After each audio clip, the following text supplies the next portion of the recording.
Right. We're also joined by Lakshmi Joshi, political analyst at this point in time. Mr. Shekhar Vijan, political analyst, also with us on the program. Shekhar, I'll begin with you. Well, this is no longer limited to a Southern Chalo march, right, which was announced on the 19th of July and perhaps even before that. This is becoming bigger. You know, there are protests happening all across the country. In fact, tomorrow there is a call by the CJP to take this everywhere in the nation. This cause has attracted attention from Bollywood now as well. Alia Bhatt, Varun Dhawan, Salman Khan, people who have been not critical of anything in the past have come about in support of this protest. Anna Hazare has also started a fast of his own. There's a farmers march that's happening. The lawyers group from Supreme Court also came out in support and solidarity with the students. Why isn't the government, working out some sort of a solution at this point in time? What are they waiting for? This is obviously not going to go. This is not going to be wished away by the government, Shekhar. Absolutely, Vinit. I'm totally with you on those. I think this is more than just a simple demonstration. This is there's a lot of anger, there's a lot of unrest, there's a lot of uncertainty about what's really going to happen, and the students are at the forefront of this.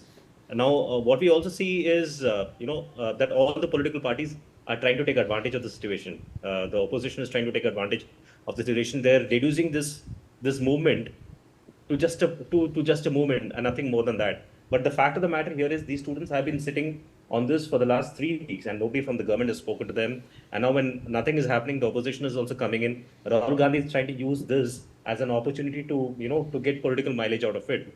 Even the Aam Aadmi Party is doing this.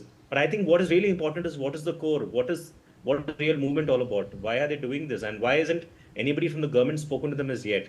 That is I think the biggest and the gravest mistake they've made. And now they're paying the price for it because we have seen enough and more videos of what's happened there, what's happened in Jantar Mantar. They've been demonstrations from both the sides, from the police as well as from the protesters, and even the families are getting affected by this.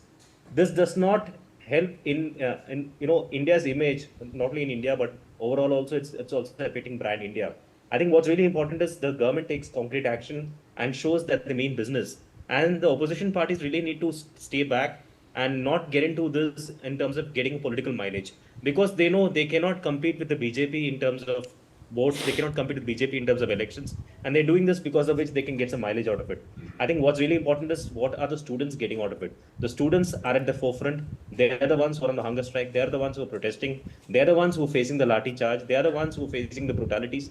What are they getting out of it? What is the outcome? That's important. They should ideally be discussed. Shekhar, the government is also saying that a lot of these protests and a lot of these people who are showing up at Jantar Mantar are being sponsored by outside and antagonistic forces. What's your take on that?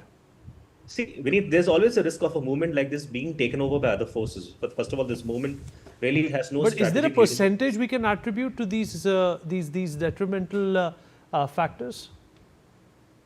See, I don't know what is the percentage for it, Vineet, but what I can say is any movement of this nature where youngsters get involved, you always have a risk of external forces coming in and trying to take over completely. And that's also happening here as we talk. But the core issue is the NET. The core issue is the NET scam. The core issue is why is the education minister not resigning after everything what's happened so far? Why do you think he's not resigning? I feel BJP has to answer this. I think BJP really needs to take responsibility for it and show the nation that they really believe in it. I think they've lost the art of listening. They need to listen to the people around. They need to listen to the people who voted for them. They need to listen to the youngsters, because if you don't listen to the youngsters, you are fighting with the future, and you will win in this. Let me get in Lakshmi Joshi into this conversation as well. Lakshmi, what do you think is going on? Do you support the students and their cause? Do you think that they deserve better treatment here? And do you think that the government has been a little lackadaisical in its promptness when it comes to resolving this? Had they in fact asked the students that we are going to talk about it on the 20th of July when the monsoon session began, perhaps things wouldn't have gone so far out. Hello, Vineet.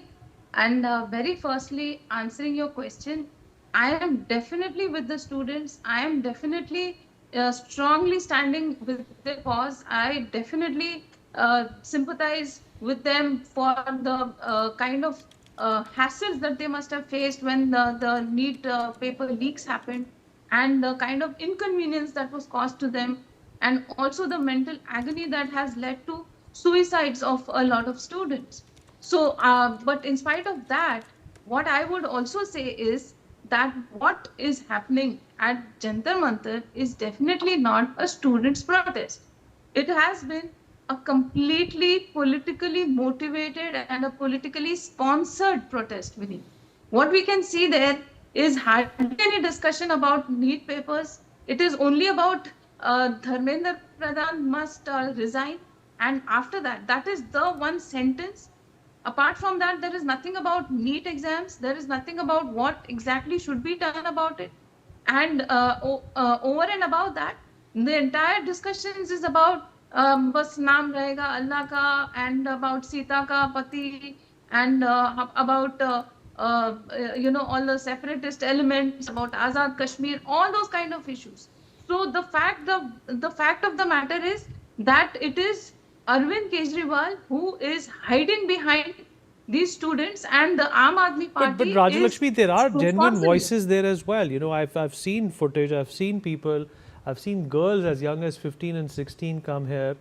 Every protest, like Shekhar said, is imbued with a negative element. People who will try to take advantage of it. We're also getting to learn that a lot of food deliveries that are happening, their orders were being placed from somewhere in the Middle East. At least 5% of these deliveries of food the orders were being placed from the Middle East. So there is perhaps an element of political nature as well. But out and out, this seems to be a cause that the students are extremely sensitive about.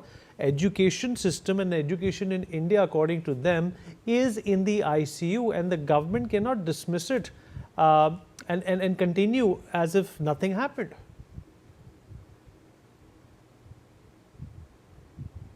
You're muted, Rajalakshmi.